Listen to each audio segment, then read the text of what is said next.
Dear students, आज मैं class 6 Sanskrit Ruchira भाग 1 द्वादशः पाठः विमानयानम रचयाम पाठ को पढ़ा रहा हूं। आप ध्यान से देखेंगे। पहले विमानयानम रचयाम, इसका अर्थ क्या होता है ये जानना बहुत जरूरी है। विमानयानम का अर्थ हुआ, यानम मीन्स गाड़ी होता है। विमान, पुष्पक विमान आप लोग रामायण में सुने होंगे, जो हवा में उड़ता था। तो ये विमानयानम यानी हवाई जहाज। रचयाम यानी बनाए। तो विमानयानम रचयाम यानी हवाई जहाज बनाए। कौन बनाएगा भाई? तो बच्चे। तो जो ये चैप्टर है, पहले इसके बारे में मैं बता दूं कि ये चैप्टर एक कविता के रूप में है और डॉक्टर विश्वास के द्वारा लिखा गया है। डॉक्टर विश्वास की बहुत सारी कविताएं, गजल अपने देश और विदेशों में भी ये अपना परचम फहराए हैं। और ये दिल्ली के ही रहने वाले हैं। बहुत ही अच्छे सुयोग्य ज्ञानी पुरुष हैं। इन्होंने अपनी कविताओं में अच्छी अच्छी चीजों का समावेश किया है। ये हिंदी, इंग्लिश, संस्कृत सब विषयों पर अपना कमांड रखते हैं। तो उन्हीं की कविता है डॉक्टर विश्वास की।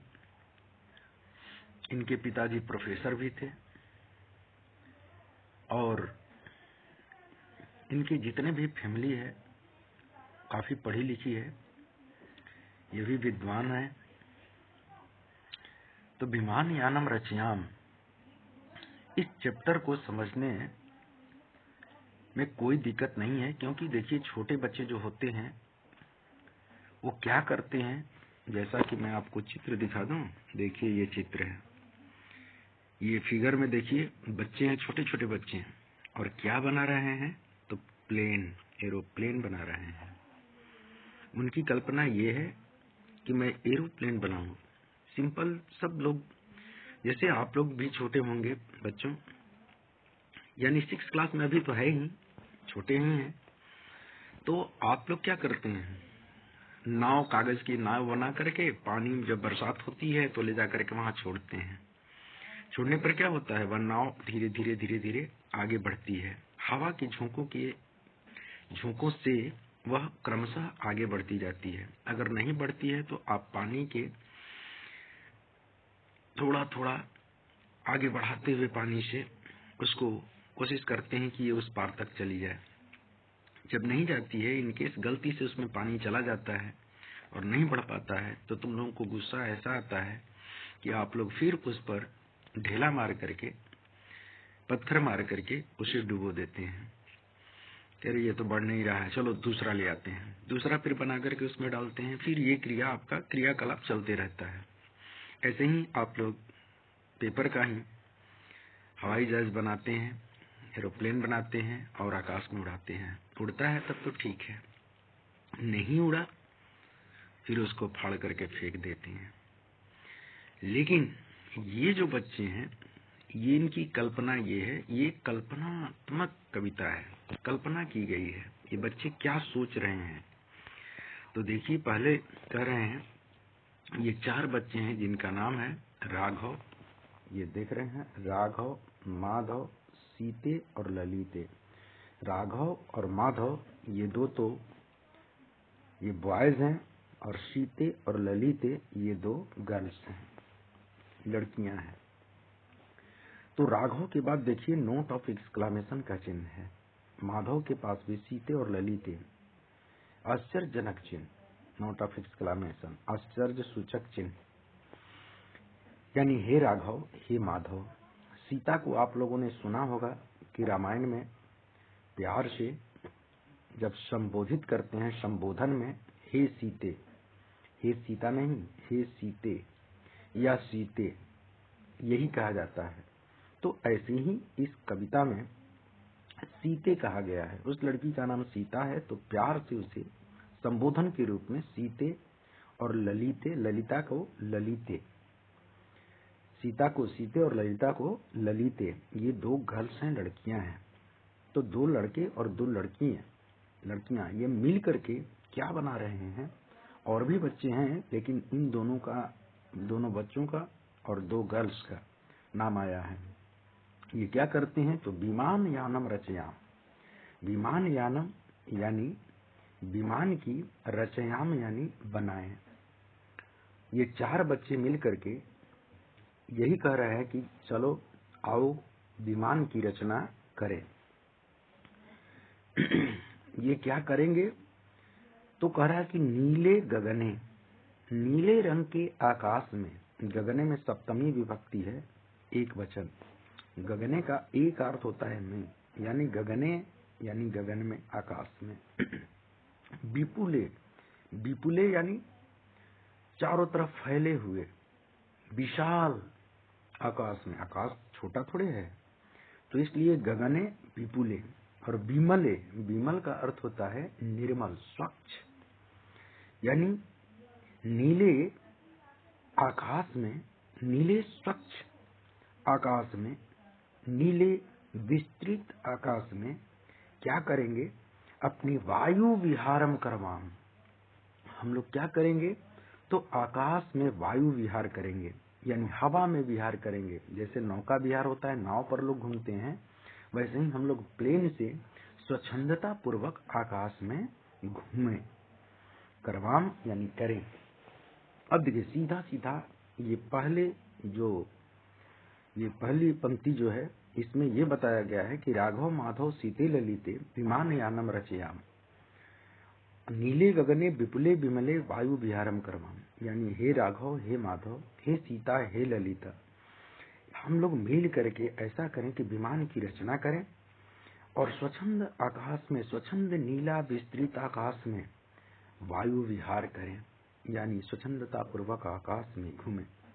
तो इस पंक्ति में क्या बताया गया है, यही मेन बताया गया है कि आओ विमान की रचना करें तथा स्वच्छंदता पूर्वक नभ में या आकाश में घूमें। तो ये बच्चे जो हैं आकाश में घूमने की कल्पना करते हैं कि हम लोग नीचे नहीं, नीचे तो सब लोग खेलते हैं, हम लोग आकाश में घूमते हैं। अब देखो ये बच्चों, यहाँ उन्नत वृक्षम, उन्नत का मतलब होता है बड़े बड़े, वृक्षम यानी वृक्ष को।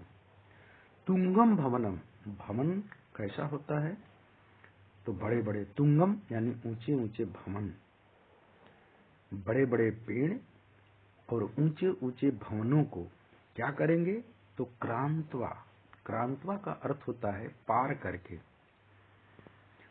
क्या करेंगे, आकाशम खलुयाम, क्रांतवा प्लस आकाशम, यहाँ संधि विच्छेद है, क्रांतवा प्लस आकाशम, यानी आकाश को क्या करेंगे, तो निसंदेह, खलु यहाँ पर अव्यय है, इसमें न तो कोई विभक्ति, न वचन, न लिंग, कोई परिवर्तन नहीं होता, ज्यों के त्यों यही रहता है। और खलु का अर्थ होता है निसंदेह, यानी बिना संदेह किए हुए। क्या करेंगे, तो क्रांतवा आकाशम खलुयाम, निसंदेह आकाश को पार करें। हम लोग क्या करेंगे, तो जैसे जब प्लेन उड़ती है, तो बच्चों आप लोगों ने देखा होगा या सुना होगा कई जगह कि एक बार पटना में ही जब प्लेन उड़ी, तो जाकर के उड़ने के बाद सामने इतने ऊंचे भवन थे कि उस भवन से जाकर टकरा गई और ध्वस्त हो गई। बड़े बड़े पेड़ से भी टकरा जाती है। तो ये टकराने से के कारण ही वहां पर क्या होता है कि अगल बगल जितने भी पेड़ होते हैं उनकी जो ऊंचाइयां हो या तो कम हो या उसे काट दिए जाते हैं। ऊंचे ऊंचे भवनों पर रोक लगा दिया जाता है जहां भी एयरपोर्ट होता है। तो यही कह रहा है इसमें कि उन्नत वृक्षम तुंगम भवनम, हमारा जो प्लेन होगा, इन बच्चों का जो प्लेन होगा, वह ऊंचे ऊंचे वृक्षों और ऊंचे ऊंचे भवनों को पार करके आकाश तक जाएंगे। कृत्वा हिमवंतम सोपानम। कृत्वा का अर्थ होता है करके, क्री जोड़ कत्वा प्रत्यय है। क्री मतलब करके, करना। कत्वा प्रत्यय जब लगता है तो कर हो जाता है, यानी करके। हिमवंतम सोपानम। हिमवंत किसको कहते हैं? हिम का अर्थ होता है बर्फ,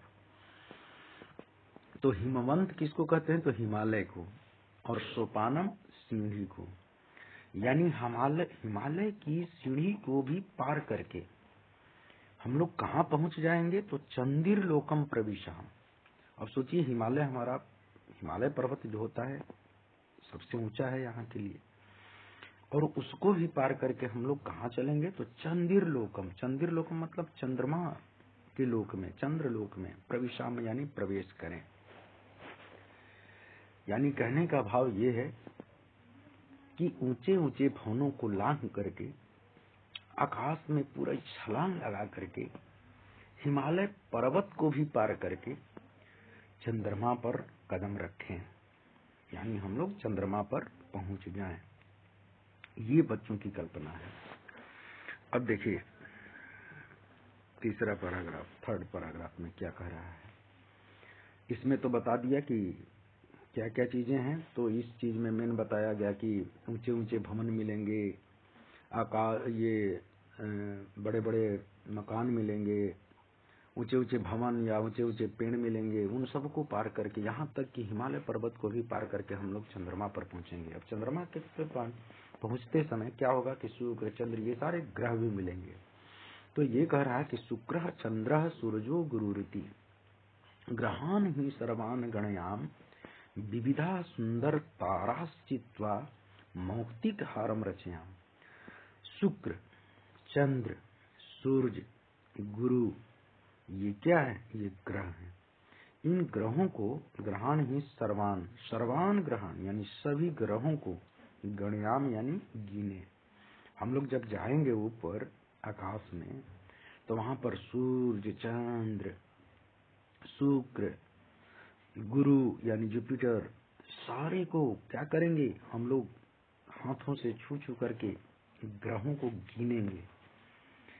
और सुंदर सुंदर विविधा, भिन्न भिन्न प्रकार के, जैसे कुछ छोटे होते हैं तारे, कुछ बड़े होते हैं, तो भिन्न भिन्न प्रकार के सुंदर तारा चित्वा, चित्वा मतलब चुन कर, सुंदर सुंदर ताराओं को, तारा बहुवचन में है, सुंदर तारा, सुंदर ताराओं को चित्वा चुन करके क्या करेंगे? तो मौक्तिक हारम, मौक्तिक मतलब मोती, मोती के हार रचयाम यानी बनाए। हम लोग क्या करेंगे? जब हम वहां ऊपर जाएंगे चंद्रलोक पर, तो वहां पर शुक्र, चंद्र, सूर्य, गुरु, ये जितने भी ग्रह हैं, इन सारे ग्रहों को पास में जाकर के गिनेंगे और भिन्न भिन्न प्रकार के जो सुंदर सुंदर तारा जो होंगे उनको चुन चुन करके मोतियों की हार बनाएंगे। ये बच्चों की कल्पना देखिए कितनी सुंदर है। ये बच्चे क्या सोच रहे हैं, कितनी कल्पना इनकी बड़ी है। बच्चों, आप लोग भी इसी क्लास में हैं, क्या ऐसी आप लोग कल्पना करते हैं? नहीं। ये देखिए बच्चे लड़ते झगड़ते नहीं, जबकि बल्कि ये क्या करते हैं कि सुंदर सुंदर चीजों की कल्पना करके वहां तक पहुंचने की कोशिश करते हैं। इनके ख्वाब बहुत ही ऊंचे हैं। तो इसमें क्या बताया गया? इसमें मेन रूप से ये बताया गया कि हम सूर्य आदि ग्रहों को गिन करके तथा तारों से एक क्या करेंगे? हार बनाएं। इसमें यही चीज बताया गया है। अब ये देखिए लास्ट पंक्ति है, बहुत छोटा ये है, कविता तो बहुत बड़ी नहीं है, छोटी है, मार 4 पैराग्राफ में ही है ये। तो देखिए कह रहा है कि अम्बुद मालम अंबर भूषा। अम्बुद, अम्बु का अर्थ होता है जल और द का अर्थ होता है देना, जो जल को देने वाला है। तो अम्बुद किसको कहते हैं? बादल को, क्योंकि जल देता है, अम्बुद कहते हैं इसी को। और पयोद भी बोलते हैं, पया मतलब भी जल होता है, द मतलब देने वाला, पयोद भी बोलते हैं, मेघ भी बोलते हैं इसी बादल को। और ये जो है बादल, मेघ तो बोलते ही हैं, अम्बुद मतलब अम्बु का अर्थ होता है जल देने वाला। तो जल देने वाला इनकी क्या करेंगे, तो ये जो होते हैं अंबर भूषाम, अंबर मतलब आकाश, आकाश की भूषाम यानी शोभा को बढ़ाने वाले होते हैं। और इनकी भी माला बना करके हम लोग क्या करेंगे कि बादलों की माला बना करके, अम्बुद माला, अंबर भूषाम, जो कि अंबर मतलब आकाश, गगन, नभ, इन आकाश में की जो शोभा बढ़ाने वाले ये बादल हैं, उनको भी आदाय एव, आदाय एव का संधि विच्छेद है, आदाय प्लस एव, यह है आदाय प्लस एव, यानी लेकर ही, आदाय का अर्थ होता है लेकर, एव मतलब ही, लेकर ही, प्रतियाम, प्रतियाम मतलब लौटे। हम लोग क्या करेंगे, उधर सारे ग्रहों को देख लेंगे, चंद्रमा पर पहुंचेंगे, ये हिमालय को पार करके, हिमालय की श्रेणियों को पार करके बहुत ऊंचाई तक जाएंगे। ये सारी चीज करने के बाद क्या करेंगे कि वहां से आकाश से जो बादलों की चीजें हैं उसको ले करके, अंबर भूषण जो आकाश की शोभा को बढ़ाने वाले हैं। आकाश में देखे होंगे कि बादल कहीं थोड़े थोड़े अलग अलग जगहों पर एक जगह एकत्रित ना होकर के कभी कभी बादल टुकड़ों में दिखाई देते हैं। तो उन सारे टुकड़ों में जो बटे हुए हैं उनको माला बना करके, यानी एक जगह करके क्या करेंगे हम लोग, तो आधा एवं प्रतिमाम, उसको ले करके प्रतियाम यानी लौटे, लौट करके क्या करेंगे, तो दुखित पीड़ित कृषक जनाना, जो किसान, कृषक मतलब किसान, जनानाम यानी लोगों की, यानी किसान लोगों के लिए, जो लोग हमेशा दुखित रहते हैं और पीड़ित रहते हैं, कह रहे इस बार बारिश नहीं हुई, फसल सूख जाएंगे, पानी के अभाव में हम इतना परिश्रम हमारा बेकार हो जाएगा, हमारी मेहनत नहीं रंग लाएगी। तो इसके कारण ये लोग दुखित रहते हैं, पानी के न होने के कारण, बादलों की वर्षा न होने के कारण ये लोग दुखित रहते हैं। तो ये लोग सोचते हैं, देखिए इनका परोपकार वाली भावना भी है इन बच्चों की, ये कहते हैं कि यहाँ से बादल को ले चलें और जो किसान दुखित और पीड़ित हैं उनके गृहेशु यानी घरों में क्या कर दें, इन बादलों को दे करके यानी बारिश करवा करके उनके घर में हर्षम जनयाम, हर्षम मतलब खुशियां उत्पन्न करें। इनकी देखिए कल्पना, परोपकारी कैसी भावना है कि हम लोग तो अपना जो विहार करना है कर लेंगे, लेकिन इन बादलों को लेकर के जो किसान नीचे जमीन पर दुखित और पीड़ित रहते हैं, उन कृषकों के लिए, उनके घरों में जो हमेशा दुखित रहते हैं, उनके घरों में हम लोग हर्षम जनयाम यानी खुशियां ला दें। तो दुख के उल्टा क्या होता है, सुख यानी हर्ष, तो हर्षम जनयाम यानी खुशियां ला दें। तो इस तरह से इसका पूरा अर्थ ये हुआ, या सारांश ये हुआ कि हम बादलों की कतार को लेकर के लौटे, बच्चों की ये कल्पना है, और पृथ्वी पर आकर के जो दीन दुखी के रूप में ये किसान दिखाई देते हैं उनकी हम सहायता करें, यही मेन है। और डॉक्टर विश्वास देखिए नीचे इसके कवि हैं। तो इस तरह से बच्चों देखिए ये बहुत ही अच्छी आपके लिए कविता भी है, ये लय में भी गा सकते हैं, लेकिन ये क्लास में मैं गा करके, या मेरा वीडियो एक है इसमें आप लोग देख सकते हैं जिसमें बच्चे गाए हैं, मैं भी गाया हूँ इस गीत को। नीचे बहुत लास्ट में आपको ये वीडियो दिखाई देगा, 2 साल पहले की है जो डाला था इसमें।